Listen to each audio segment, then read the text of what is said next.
Hi గారు, welcome to our channel. ప్రస్తుతం మనతో పాటు దాము బాలాజీ గారు సీనియర్ జర్నలిస్ట్ ఉన్నారు. వారితో ఒకసారి మాట్లాడదాం. సార్ నమస్కారం సార్. నమస్తే. సార్, పరిటాల రవిని చంపించింది జగన్మోహన్ రెడ్డి అంటూ పరిటాల సునీత ఇప్పుడు జగన్మోహన్ రెడ్డి పైన ఆరోపణలు చేయడం సంచలనంగా మారింది సార్. ఆల్రెడీ ఆయన పైన కొన్ని ఆరోపణలు వస్తూనే ఉన్నాయి. బాబాయ్ కేసుకు సంబంధించి ఆయన మీద ఉంది. సో ఇప్పుడు మళ్ళీ పరిటాల సునీత, పరిటాల రవికి సంబంధించిన కేసును కూడా ఆయన మీద ఎత్తేయడం ఇప్పుడు సంచలనంగా మారిపోయింది సార్. మరి అప్పుడు ఏం జరిగింది పరిటాల రవి హత్య విషయంలో? దానికి జగన్మోహన్ రెడ్డి గారికి సంబంధం ఉందంటారా? మరి మీరేం చెప్తారు సార్ ఈ ఆరోపణలు? పరిటాల సునీత మాజీ మంత్రి పరిటాల రవి భార్య.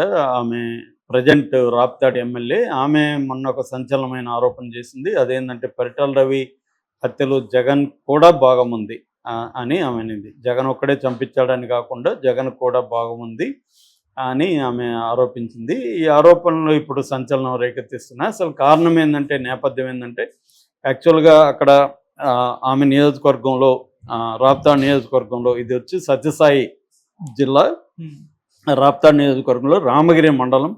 ఈ రామగిరి మండలంలో పాపిరెడ్డిపల్లి అనే ఒక గ్రామం ఉంది. ఈ పాపిరెడ్డిపల్లెలో లింగమయ్య అని, ఆయన పూర్తి పేరు కురుబ మజ్జిగ లింగమయ్య. ఈ కురుబ మజ్జిగ లింగమయ్యని మొన్న ఉగాది మార్చి 30వ రోజున ఆ గుడి దగ్గర అత్యంత దారుణంగా కర్రలతో కొట్టి ఆయన్ని చంపేశారు.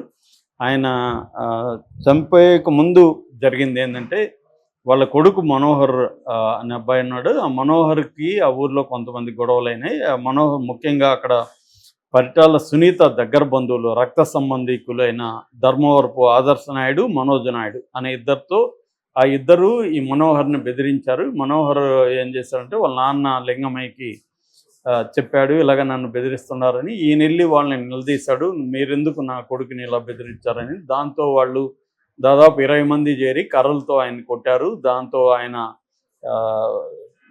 ప్రాణాపాయ స్థితిలోకి వెళ్తే ఆయన ధర్మవరపు హాస్పిటల్కి తీసుకెళ్తే ఇక్కడ కుదరదంటే మళ్ళీ కిమ్స్ సవేరా అనంతపురం తీసుకెళ్ళాడు. అక్కడ ఆయన చనిపోయాడు. ఇది అక్కడ పెద్ద సంచలనం క్రియేట్ చేసింది. ముఖ్యంగా తోపుదుర్తి ప్రకాష్ రెడ్డి తో ఇంకో వాళ్ళ బ్రదరు, ఎందుకంటే గతంలో తోపుదుర్తి అక్కడ ఉండేవాడు. తోపుదుర్తి చాలా స్ట్రాంగ్గా పరిటాల కుటుంబాన్ని ఎదుర్కొన్న వ్యక్తి. ఇతను దాన్ని గట్టిగా తీసుకున్నాడు. దీని నేపథ్యం కూడా ఏంటంటే, హత్య జరిగిన నేపథ్యం రామగిరి ఎంపీపీ ఎలక్షన్ల గొడవలు అనమాట ఇవి. రామగిరి మండల ఎంపీపీకి సంబంధించి వైసీపీకి 8 ఉంటే తెలుగుదేశానికి 1 ఉన్నారు. వీళ్ళు 8 మందిని బెదిరించి తాము గెలవాలనుకున్నారు. దాన్ని వీళ్ళు గట్టిగా అడ్డుకోవడం వల్ల ఆ ఎలక్షన్లు పోస్ట్పోన్ చేసేసారు. అంటే మనకు తెలుసు, మొన్న 50 చోట్ల జరిగితే 39 వైసీపీకి వచ్చింది. 7 చోట్ల పోస్ట్పోన్మెంట్లు జరిగాయి. సో ఈ నేపథ్యంలో ఇక్కడ కూడా ఈ గొడవలు ఉన్నాయి. ఈ గొడవల నేపథ్యంలో ఈ హత్య జరిగింది. దీంతో జగన్ కూడా దీన్ని సీరియస్గా తీసుకున్నాడు. ఈ మధ్య జగన్ 2.0 అనే కొత్త వెర్షన్ వచ్చింది అని చెప్తున్నాడు. కాబట్టి ఆయన కార్యకర్తల మీద ఎక్కడ దాడులు జరిగినా స్పందిస్తున్నాడు, వాళ్ళతో మాట్లాడుతున్నాడు. అలాగే జగన్ కూడా వీళ్ళ అబ్బాయి మనోహర్తో మాట్లాడాడు. మనోహర్ నా ప్రాణాలకు కూడా ప్రమాదం ఉంది అని చెప్పినప్పుడు నేను గట్టిగా ఉంటాను, నేను వస్తాను, మిమ్మల్ని 8వ తేదీ వచ్చి పరామర్శిస్తాను, మీరు భయపడకండి అని ఒక ధైర్యాన్ని జగన్ కూడా చెప్పాడు. ఇప్పుడు రాబోతున్నాడు. దాంతో ఇది స్టేట్ వైడ్ ఇష్యూగా మారిపోయింది. జగన్ ఎప్పుడైతే అక్కడికి వెళ్తానన్నాడో, జగన్ వాళ్ళని పరామర్శించాడో, జగన్ ఓపెన్గా పరిటాల కుటుంబం ఫ్యాక్షనిజంలో ఎప్పటి నుంచో ఉంది, మళ్ళీ ఒకసారి ఫ్యాక్షన్ని వాళ్ళు చేస్తున్నారు, దీన్ని చంద్రబాబు అడ్డుకోవట్లేదని చెప్పి మా కార్యకర్తలను హత్యలు చేస్తున్నారు అనేది జగన్ గట్టిగా మాట్లాడాడు. నిజానికి కొంత వాస్తవం ఉంది. ఈ ప్రభుత్వం, కూటమి ప్రభుత్వం వచ్చినాక వైసీపీ వాళ్ళ మీద దాడులు జరిగాయి. ఇది ప్రతిసారి జరుగుతుంది. ప్రభుత్వాలు మారినప్పుడంతా గత ప్రభుత్వంలో ఉన్న అప్పుడు వాళ్ళు అరాచకాలు చేస్తుంటారు, దానికి బాధితులు ఇప్పుడు తిరగబడతారు. ఇది మామూలే. జగన్ ప్రభుత్వంలో కూడా వైసీపీ వాళ్ళు చాలామంది తెలుగుదేశం వాళ్ళ మీద దాడులు చేయడం, హత్యలు చేయడం అన్నీ జరిగాయి. ఇప్పుడు రివర్స్లో తెలుగుదేశం వాళ్ళు వైసీపీ వాళ్ళ మీద దాడులు చేయడం, హత్యలు చేయడం అనేది జరుగుతుంది. దీన్ని ఎదుర్కోవడానికి జగన్ రంగంలోకి దిగుతున్నాడు, కార్యకర్తల వైపు ఉంటానని చెప్తున్నాడు. ఈ నేపథ్యంలో ఆమె ఇప్పుడు జగన్ని ఎక్స్పోజ్ చేయడానికి ఆమె ఏం చెప్తుందంటే, సునీత వర్షన్ ఏంటంటే, ఇది అదొక ఇండివిజువల్ గొడవలు తప్ప ఇది రాజకీయాలు కాదు, అక్కడేదో గొడవలు జరిగి హత్య జరిగింది. ఆల్రెడీ వాళ్ళిద్దరిని కూడా, మనోజ్ నాయుడు, ఆదర్శ నాయుడిని పోలీసులు అరెస్ట్ చేశారు. నేను కూడా ఆ కుటుంబానికి సానుభూతి తెలియజేస్తున్నాను, నేను హెల్ప్ కూడా చేస్తాను, నా నియోజకవర్గం కాబట్టి. కానీ దీన్ని రాజకీయంగా జగన్ వాడుకుంటున్నాడు. నిజానికి జగనే ఫ్యాక్షన్ లీడరు, మా పరిటాల రవి కాదు, రవిని చంపించడంలో కూడా జగన్ పాత్ర ఉందనేది ఆమె తీసుకొచ్చింది. ఇక్కడ మనం వాస్తవాలు గమనిస్తే అనంతపురం ఫ్యాక్షన్లో పరిటాల రవి చాలా పీక్కి వెళ్ళిన వ్యక్తి. అంటే ఆయన ఆధ్వర్యంలో ఒక 100-120 మందిని చంపించాడని చెప్తారు. ఆయన అనుచరులు కానీ, ఆయన బంధువులు కానీ, తర్వాత ఆయన కూడా చాలామంది చనిపోయారు. ఇదేంటంటే అక్కడ స్టార్ట్ అయింది ఏంటంటే, అక్కడ రెడ్ల ఆధిపత్యం అనాదిగా ఉంది. రెడ్లంతా కాంగ్రెస్లో ఉండేవాళ్ళు. ముఖ్యంగా కనుముక్కలు చెన్నారెడ్డి అంటారు ఆ పావగడ తాలూకా ఏరియాలో. దాన్ని ఎదుర్కోవడానికి పరిటాల శ్రీరాములు వీళ్ళ నాన్న, ఈయన ఒక టీచరు, ఒక మిడిల్ క్లాస్ రైతు.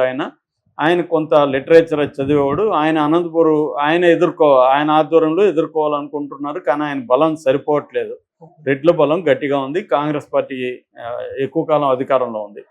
ఎప్పుడు ఇది 80s ముందు 70sలో.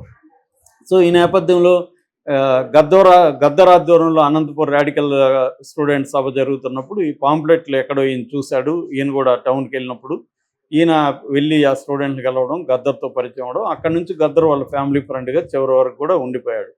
అలాగా రాడికల్స్కి చెప్పాడు, ఇలాగ మా ఏరియాలో రెడ్ల ఆధిపత్యం నడుస్తుందని. వీళ్ళ సహాయం తీసుకొని ఈయన ధైర్యంగా నిలబడి ఆ రెడ్లను ఎదుర్కొన్నారు. ఆ క్రమంలో ఈ కనుముక్కల చెన్నారెడ్డిని పీపుల్స్ వార్ పార్టీ పోలీసులు వేషం వేసుకొని వెళ్ళి చంపేసింది. సో దాంతో ఈయనకి ఒక పట్టు దొరికింది. ఆ తర్వాత ఆ గొడవల్లో పరిటాల శ్రీరాములు కూడా 1975లో బస్సులో వెళ్తుంటే లాగి చంపేశారు. ఆ తర్వాత పరిటాల హరి వీళ్ళ బ్రదరు, ఆ బ్రదర్ని కూడా ఒక ఫేక్ ఎన్కౌంటర్లో పోలీసుల దగ్గర చంపించేశారు. సో ఇతను కూడా ఇతని వయసు అప్పట్లో 17 ఏళ్ళు. ఇతను కూడా చంపేసే పరిస్థితి ఉంటే ఇతను పీపుల్స్ వార్లోకి దళంలోకి వెళ్ళిపోయాడు సెక్యూరిటీ కోసం. ఒక 6 నెలలు పైగా దళంలో ఉన్నాడు. దళంలో ఉంటూ అతను కొంత తెలివైన వాడు పరిటాల రవి. ప్లస్ అతనికి నక్సలైట్ల హెల్ప్ దొరికింది. ఆ తర్వాత నక్సలైట్ల చీలికలు వచ్చాయి. పీపుల్స్ వారు, గణపతి వర్గం రకాలుగా. అక్కడ పోతుల సురేష్ వర్గం ఇతనితో గట్టిగా నిలబడిన చివరి వరకు. ఈ పోతుల సురేష్ వర్గంకి, ముఖ్యంగా పోతుల సురేష్కి టెక్నాలజీ మీద మంచి అండర్స్టాండింగ్ ఉంది. అంటే ఈ మందు పాత్రలు పెట్టడం కావచ్చు, వెపన్స్ కావచ్చు, ఇవన్నీ కూడా మంచి ఎక్స్పీరియన్స్ ఉంది. దాంతో ఆ టెక్నాలజీని తనకు అందించాడు. ఇతను తెలుగుదేశం దీంట్లో చేరాడు. 80sలో తెలుగుదేశంలో చేరి పొలిటికల్ ప్రొటెక్షన్ వచ్చింది. ప్రభుత్వం ఎన్టీఆర్ ప్రభుత్వం వచ్చింది. తర్వాత అక్కడ ఉన్న గనుల్లో నుంచి ఇతను అక్రమంగా స్మగిల్ చేయడం, తమిళనాడుకి అమ్మడం, ఇవన్నీ చేయడం మొదలుపెట్టాడు. అంటే విపరీతంగా డబ్బులు వచ్చాయి. ఈ డబ్బులతో విపరీతంగా అతను ఒక ప్రైవేట్ సెక్యూరిటీని ఏర్పాటు చేసుకున్నాడు. మంచి పవర్ఫుల్ వెపన్స్ వచ్చాయి. ఆ నేపథ్యంలో 95 ఆ ప్రాంతంలో టెలివిజన్ బాంబు ఫస్ట్ సంచలనం సృష్టించింది.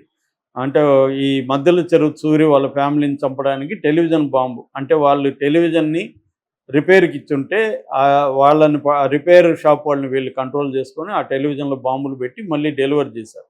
వాళ్ళని ఆన్ చేయగానే టెలివిజన్ ఇంట్లో పేలింది. దాదాపు 3-4 చనిపోయారు ఫ్యామిలీ. సో అది అప్పట్లో పెద్ద సంచలనం. అప్పట్లో అది చాలా అడ్వాన్స్డ్ టెక్నాలజీ, ఎవరు చేయలేదు. ముఖ్యంగా ఫ్యాక్షన్లో గన్నులని, ఫ్యాక్షన్లో అంతవరకు ఫ్యాక్షన్ అంటే కత్తులతో గొడ్డలతో నరుకునేవాళ్ళు. ఫ్యాక్షన్లో టెక్నాలజీని తీసుకొచ్చింది పరిటాల రవి అనమాట. సో టెక్నాలజీ ఆర్గనైజర్డ్గా మనుషుల్ని ఎలా లేపాలి, ఆర్గనైజర్డ్ గ్యాంగ్స్ని ఎలా క్రియేట్ చేయాలి. ఒకప్పుడు తర్వాత కాలంలో నయం అయ్యాడు కదా, ఆ రకంగా నయం లాంటి వ్యక్తే పరిటాల రవి కూడా. అతను కూడా ఎక్స్ నక్సలైట్ని ఆర్గనైజ్డ్ క్రైమ్ ఎలా చేయాలో అతను నక్సలైట్ల దగ్గర నేర్చుకున్నాడు. దానికి సంబంధించి ఆర్థిక వనరులను పెట్టాడు. ప్రభుత్వ అండదండలు ఉన్నాయి. దీంతో మొత్తం ఆ రెడ్డి వర్గాన్ని తను తొక్కేయగలిగాడు. ఆ క్రమంలో మద్దెల చెరువు సూర్యనారాయణ రెడ్డి ఫ్యామిలీని కూడా ఈయన చంపేస్తే అతను కక్ష పెట్టుకొని 97లో శ్రీరాములయ్య సినిమా సందర్భంగా ఇక్కడ కారు బాంబు పెట్టాడు. అతను కూడా ఒక ఇంజనీరింగ్ స్టూడెంట్ టెక్నాలజీతో ఇక్కడ పెట్టాడు. ఇక్కడ పరిటాల రవి ఎస్కేప్ అయ్యాడు. దాదాపు 12 మంది ఇక్కడ చనిపోయారు. సో అలాగా పరిటాల రవి పైచేయి సాధిస్తూ వచ్చాడు. ఎప్పటి వరకు 2004 లోపల. ఈ లోపల గవర్నమెంట్ మారింది. ఎప్పుడైతే రాజశేఖర రెడ్డి వచ్చాడో పరిటాల రవికి అర్థమైపోయింది మనల్ని చంపేస్తారు వీళ్ళు అని. ఎందుకంటే పరిటాల రవికి ఒక బలమైన యాంటీ వర్గం అక్కడ ఏర్పడింది. వాళ్ళు కొన్ని కోట్లు ఖర్చు పెట్టైనా పరిటాల రవిని చంపడానికి రెడీ అయిపోయారు వాళ్ళు. మద్దెల చెరువు సూరి కావచ్చు, మిగతా వరకు. దాంతో ఈయనకు కూడా అర్థమైపోయింది. పైగా రాజశేఖర రెడ్డి ప్రభుత్వం ఉందని ఆయనకు తెలిసిపోయింది. నేను కూడా అప్పట్లో ఆ టైంలో 3-4 సార్లు పరిటాల రవిని కలిశాను. సో ఆ నేపథ్యంలో ఆయన మా కథలు కూడా చెప్పేవాడు. ఆయనకు ఒకసారి హాస్పిటల్లో హెల్త్ బాగాలేకపోతే మేము వెళ్ళి కిమ్స్లో చూడడానికి వెళ్తే ఆయన అన్నాడు, మీరేం కంగారు పడకండి, నేను బాంబులతోనో తుపాకీతోనో చచ్చిపోతా కానీ నేను అనారోగ్యంతో చచ్చిపోనని కూడా ఆయన అన్నాడు. అంత క్లారిటీ ఉంది కానీ ఆయన ఏమి చేయలేని పరిస్థితి. సో అలాగా ఆయన ఫైనల్గా 2025 జనవరి 24న ఆయన సెక్యూరిటీ ఉన్నా కూడా ఆయన్ని చంపేయగలిగారు. దాని తర్వాత చంపిన వాళ్ళల్లో కూడా చాలామంది మొద్దు సీను ఇలాంటి వాళ్ళు చనిపోయారు మిస్టీరియస్గా. అంటే ఈయన్ని చంపిన వాళ్ళని కూడా చంపేశారు. సో అలాగా ఫ్యాక్షనిజం అనేది అప్పటి నుంచి ఉంది. దాని తర్వాత కూడా పరిటాల సునీత కూడా ఫ్యాక్షన్ రంగంలోనే ఉంది. వాళ్ళ కొడుకు శ్రీరామ్ కూడా ఉన్నాడు. అక్కడ ఏంటంటే ఎవరు కూడా ఫ్యాక్షన్లో నుంచి బయటికి రాలేరు. ఇప్పుడు పరిటాల రవి విషయం చూసుకుంటే ఆయనేమి శత్రువులను క్రియేట్ చేసుకోవాలి.